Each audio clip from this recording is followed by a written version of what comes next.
ಪರಮಾತ್ಮ ನಾಮ ರೂಪ ಭಿನ್ನ. ಶಿವ ಪರಮಾತ್ಮ ನಿರಾಕಾರನಾಗಿದ್ದಾರೆ.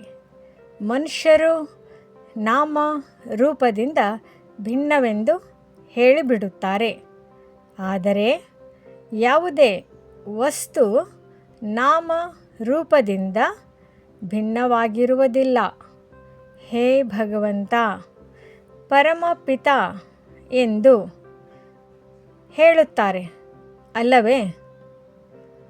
ಲಿಂಗಕ್ಕೆ ಶಿವ ಪರಮಾತ್ಮ, ಶಿವ ತಂದೆ ಎಂದೂ ಹೇಳುತ್ತಾರೆ. ಪರಮಾತ್ಮ ಸ್ವಸ್ವರೂಪ, ಪರಮ ಜ್ಯೋತಿ ಸ್ವರೂಪ, ನಿರಾಕಾರನಾಗಿದ್ದಾರೆ.